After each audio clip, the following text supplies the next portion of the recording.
안녕하세요. 피셔인베스트 피셔입니다. 자본주의를 굴러가게 하는 근간은 기술의 발전입니다. 역사적으로 산업화, 기계화가 진행될수록 생산 비용은 줄어들고 노동력의 사용은 점점 줄어드는 방향으로 기술은 발전해 왔습니다. 사람들의 심리 또한 신기술에 익숙해지면 소비 주기가 길어지는 특성이 있습니다. 최초 스마트폰이 처음 나왔을 때 새로운 제품이 출시될 때 소비가 증가하는 경향이 강했지만 지금은 새로움이 없기 때문에 새로운 스마트폰이 출시되었다고 해도 기존 스마트폰을 버리고 새로 구매하는 경우는 점점 줄어드는 것이 적절한 예가 될 것입니다. 만약 이렇게 구미를 당길 만한 신기술이 개발되지 못하는 구간이 지속될 경우 기술의 발전으로 생산 비용이 줄어들고 노동력이 줄어들기 때문에 장기적으로 물가는 하락하고 소비는 줄어드는 즉 디플레이션 시기가 지속됩니다. 바로 장기 불황이 시작되는 것이죠. 디플레이션은 새로운 소비가 발생해야만 다시 인플레이션으로 전환을 할 수 있는데 기술의 발전은 바로 이 새로운 소비를 일으켜 산업을 급성장시키는 것입니다. 최근 더 빠르게 대량의 데이터를 제공하는 5G가 화제가 되는 이유입니다.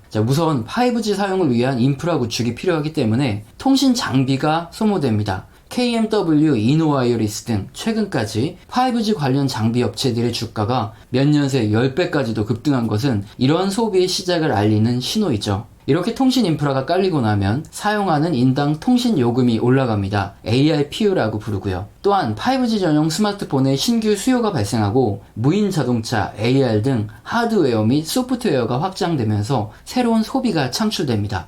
만약 이렇게 신기술 개발이 없이 디플레이션이 지속되는 경우도 보겠습니다. 통화량 확대만으로 경제를 다시 인플레이션으로 전향시키는 것은 불가능합니다. 왜냐하면 일본 등 여러 나라가 이미 통화량 확대 정책에도 불구하고 디플레이션이 지속되는 것을 증명하고 있기 때문이죠. 실업률이 증가하여 고용을 국가가 책임지고 복지 비용이 증가하여 급여의 80% 이상이 만약 세금으로 들어가면 결국 자본주의는 사회주의 또는 공산주의와 유사한 형태로 변화할 수밖에 없습니다. 이렇게 자본주의 체제 자체가 유지되기 위한 힘이 신기술 개발과 소비의 증가이기 때문에 재테크라는 것도 이러한 경제의 큰 흐름을 이용하여 돈을 버는 것이겠죠.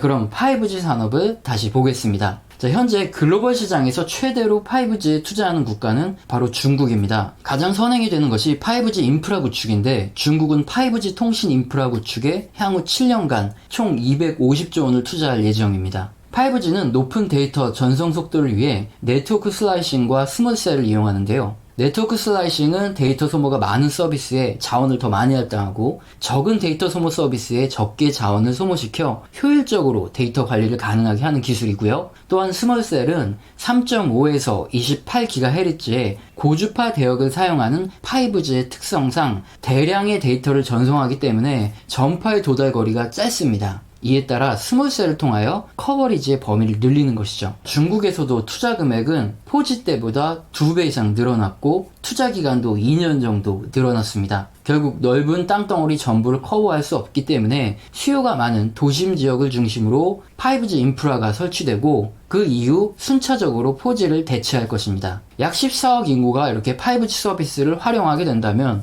그만큼 5G 전용 스마트폰의 수요도 클 수밖에 없겠죠. 제가 중국 시장의 5G를 설명드린 이유는 우리나라 삼성전자는 세계 스마트폰 시장 점유율의 21.3%로 부동의 1위입니다. 중국 시장만 가져올 수 있다면 확고한 1위 자리를 지킬 수 있는데 문제는 2등의 화웨이가 중국 내수 시장을 꽉 잡고 있다는 것입니다. 앞으로 인구 13억의 중국의 5G 인프라가 확대될 것이고 그만큼 5G 수요가 늘어날 것이며 삼성의 갤럭시 폴드가 2초 만에 중국 매장에서 물량이 완판되었고 5G 폰 시장 점유율이 중국에서 2위나 되기 때문에 내년 삼성전자의 스마트폰 판매량은 엄청나게 증가할 것으로 예상되지 않나요? 그래서 최근 뉴스나 영상들에서 삼성이 마치 다시 중국 소비자 시장을 휘어잡을 것이고 대한민국 경제는 삼성을 필두로 여기저기 들려오는 희소식과 함께 살아날 수밖에 없다 생각할 수도 있을 것입니다. 소위 말하는 이런 국뽕이라고 하죠. 이렇게 희망에 가득 찬 소식만 듣고 싶은 것이 사실입니다. 하지만 이것은 재테크나 경제에 관심이 없어도 되는 분들께 양보하겠습니다.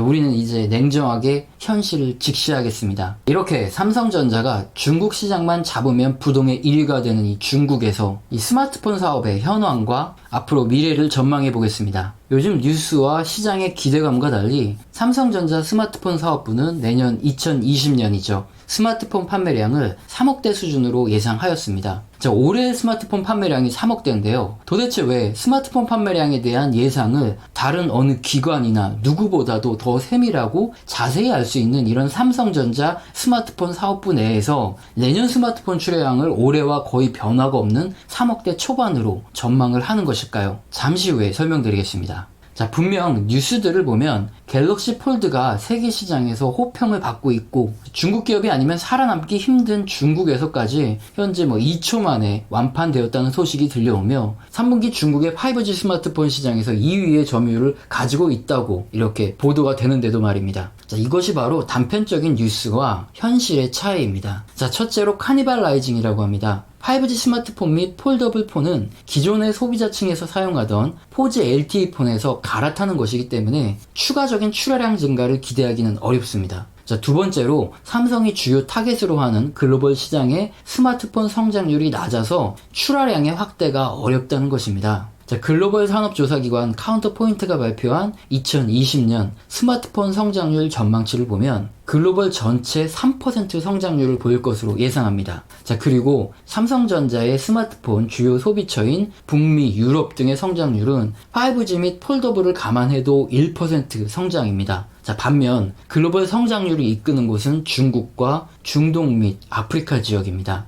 자, 이곳에서 사실상 스마트폰의 수요가 증가한다는 것이죠. 자, 문제는 중국 및 중동 아프리카는 삼성이 주로 마진을 내는 프리미엄 제품군보다 중저가 모델에서 수요가 많기 때문에 삼성전자의 실제적인 수익이 발생하는 프리미엄 제품군에서는 불리한 환경입니다. 자, 성장률이 높은 중국에서 삼성전자 스마트폰은 전체 시장 점유율의 1% 미만입니다. 또한 중국 시장에서 프리미엄 제품군으로 승부를 보고 있는데 여기서 애플에 밀리고 있는 것이죠. 현재 애플의 점유율은 약 7%입니다. 자, 그런데 중국에서 출시한 갤럭시 폴드가 온 오프라인에서 완판되었다는 소식이 들려옵니다. 온 오프라인에 준비했던 물량은 2만 대거든요. 자, 그리고 이것이 엄청난 대박이라는 보도 그리고 뉴스 기사 영상들이 많이 올라오고 있죠. 자, 그러나 2013년만 해도 삼성전자는 중국에서 분기당 스마트폰을 1000만 대 이상 팔았기 때문에 이번에 갤럭시 폴드 2만 대 완판 소식에 이렇게 흥분해야 하는 상황이 아쉽습니다. 자, 중국에서 갤럭시 폴드로 과거의 영광을 되찾을 수 있다는 이야기를 하고 싶지만 현실적으로 어렵기 때문인 것이죠.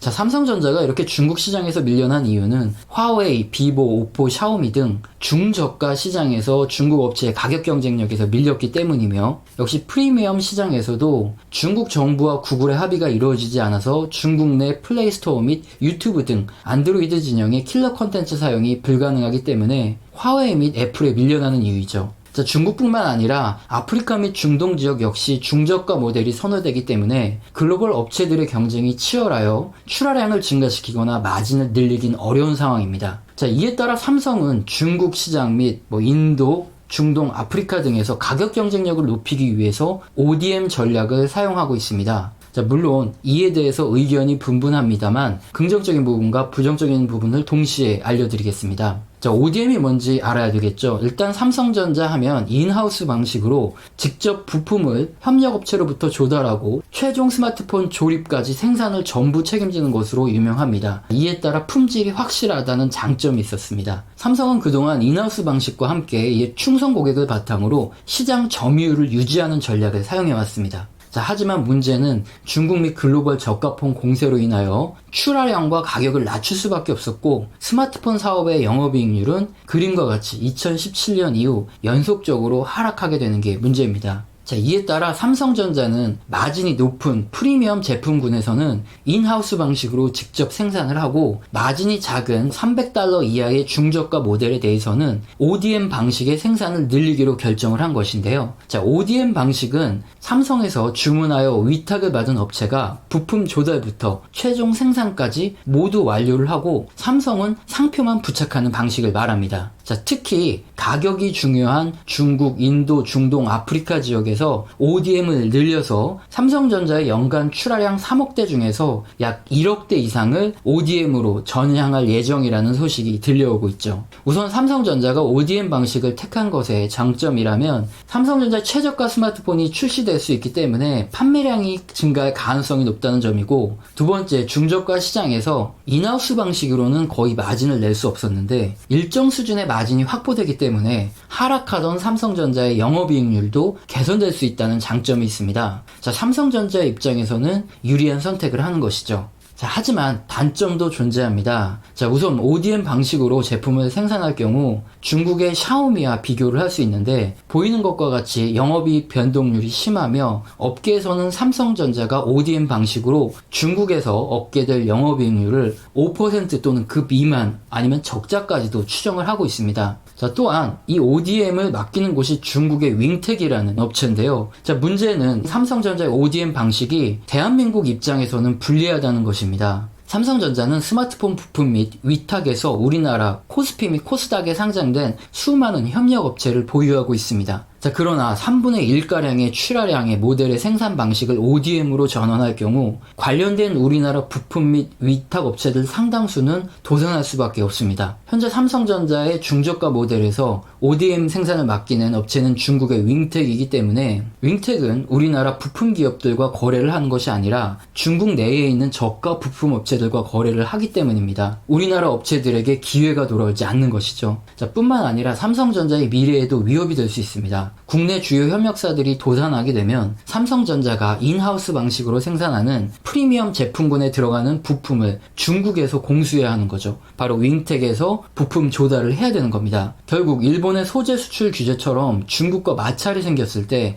중국 부품 업체 때문에 삼성전자가 부품이 없어서 스마트폰 생산을 중단해야 하는 사태가 발생할 수 있는 것이죠. ODM은 일본 사태로 인한 부품 국산화와 정반대되는 개념이기 때문입니다. 결론적으로 삼성전자의 ODM 결정은 삼성전자 입장에선 당장은 유리할 수 있으나 우리나라 대한민국의 경제 및 삼성전자의 미래의 관점에서는 불리한 선택이라고 볼 수 있습니다. 중국 시장의 환경이 변화하기 전에는 중국 시장에서 삼성전자의 스마트폰 사업은 성공하기 어렵습니다. 따라서 삼성은 중국을 제외한 나머지 국가들에서 화웨이를 방어해야 하며 ODM 방식에 따른 중국의 부품까지 의존하지 않도록 노력을 해야 되겠죠. 자, 아쉽지만 ODM 방식으로 우리나라 삼성전자의 협력사들 일부가 무너지는 것은 어쩔 수 없을 것 같습니다. 또한 현재 갤럭시 폴드처럼 세계 시장에서 경쟁력 있는 제품을 계속 출시해서 화웨이를 이겨야겠죠. 경제에 관심 있고 재테크를 하는 사람들은 뉴스에 무척 민감합니다. 남들보다 한 걸음 더 빨라야 투자의 기회를 일찍 잡을 수 있기 때문입니다. 그런데 최근 온라인 또는 유튜브의 뉴스 채널 중에서 상당히 자극적인 제목을 써두는데, 알고 보면 단편적인 내용을 일반화하여 과장하는 경우가 많습니다. 예를 들면 엄청나게 잘 팔려서 시장 점유율이 급등한다 또는 초대박 수주를 했다는 제목을 보고 내용을 한참 들어보면 결국은 단편적인 사실만 가지고 일반화시키는 경우가 대부분입니다. 재테크를 하지 않거나 경제에 큰 관심이 없는 경우라면 상관이 없겠지만 우리 같은 사람들은 그런 내용을 상당히 싫어하죠. 뭔가 정보를 얻으러 갔다가 시간만 버리고 낚시만 당한 것 같은 느낌 때문입니다. 단 한 면만 부각시키면 사람들을 현혹하기 쉽지만 모든 면을 알게 되었을 때는 분노를 느끼기도 합니다. 예를 들어 육면체의 5면이 붉은색이고 한 면이 황금색인데 황금색의 육면체라고 말하면 보는 각도에서 그것이 팩트라고 말할 수도 있지만 5면이 붉고 한 면만 황금색인 육면체라고 솔직하게 말해야 그것이 팩트가 되는 것이죠. 저는 모든 것을 알고 나면 여러분이 분노하시지 않게 최대한 객관적인 입장에서 전체를 아우르면서 사실을 전달해 드리려 노력하겠습니다. 자, 오늘 영상도 마음에 드셨다면 구독과 좋아요는 꼭 눌러주시고요. 지속적으로 시청 부탁드리겠습니다. 감사합니다.